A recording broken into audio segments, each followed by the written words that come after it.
নমস্কার বন্ধুরা, আজকে আমরা ইলিশ পাতুরি করুম লাউ পাতা দিয়ে। যে এটার জন্য কি কি লাগবে তোমাদেরকে দেখাইতে আছি। কালো সরষা, সাদা সরষা আর কাঁচামরিচ একসাথে বেটে নিছি। এই আস্তা কাঁচামরিচ দিব, এই ইলিশ মাছ, জিরা বাটা, লবণ, হলুদ আর এই সরষাটা আর এই লাউ পাতা। আজকে হচ্ছে মেনলি লাউ পাতায় করা হবে। মা বলছিল কলা পাতা করতে, বাট লাউ পাতায় করলে হচ্ছে লাউ পাতাটা শুধু খেতে এত মজা লাগে। লবণ দিয়ে দিলাম, হলুদ দিয়ে দিলাম। আমরা 4 পিস ইলিশ মাছ করবো, আমরা মানুষ 4 জন, 4 পিস করব। সরষা আর কাঁচামরিচ বাটাটা দিয়ে দিলাম, এই জিরা বাটাটা দিয়ে দিলাম। এই রান্নাটা মানে সবচেয়ে ইজি ইলিশ মাছের মধ্যে, নাকি আরো ইজি? ইলিশ মাছ, সব ইলিশ মাছে ইজি রান্না করতে। মশলাটা মাছে মেখে নিলাম, সরষের তেল দিয়ে দিলাম, বড় দিব সরষের তেল। সব তো সরষের তেল, কাঁচামরিচ, আস্তা কাঁচামরিচ, বাটা কাঁচামরিচ, এই মশলা। বন্ধুরা, ইলিশ মাছটা যদি লাউ পাতা দিয়ে করো, খালি তোমার ইলিশ মাছ দিয়ে ভাত খেতে পারবা। আমি কয়েকবার করছি, অনেক স্বাদ। সবচেয়ে বেশি এই ইলিশ মাছ তোমার আঙ্কেল খায় না, তারপরে পাতুরিটা ভালো খায়, এর জন্য আমরা পাতুরি করি। হ্যাঁ, ইলিশ মাছ খায় না, যেই পাতুরি করি ওই খায়, এত ভালো খায়।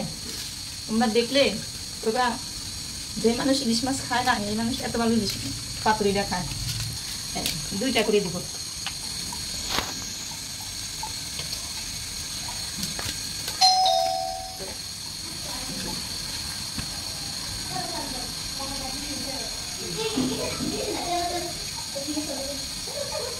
এইভাবে বাঁধলেই পেঁচাই, এভাবে করে একে একে বেঁধে নেবে। আমরা পাতুরিটা ভেজে নিলাম, সরষের তেল দিয়ে দিলাম, মাছ দিয়ে দিলাম।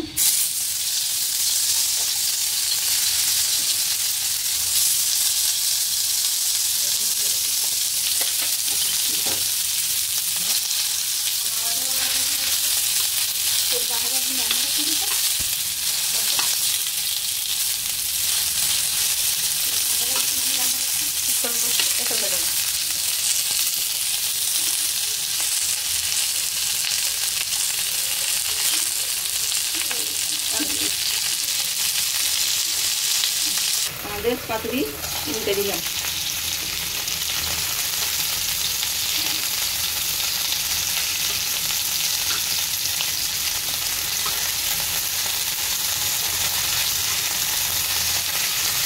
আর 1 মিনিট জানিয়ে দিব।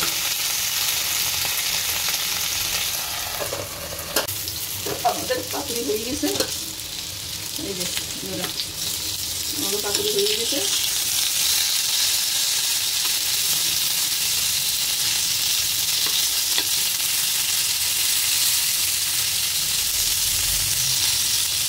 ইলিশ পাতুরি ডান।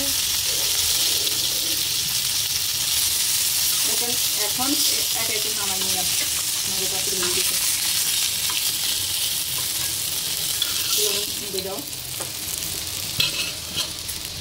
এই হচ্ছে আমাদের পাতুরি। তো আজকের জন্য এই পর্যন্তই, দেখা হচ্ছে নেক্সট ভিডিওতে। সবাইকে টাটা। আর এটা রেসিপিটা অবশ্যই ট্রাই করবা, তো আমি খেয়ে জানাবো এটা কিরকম হয়েছে।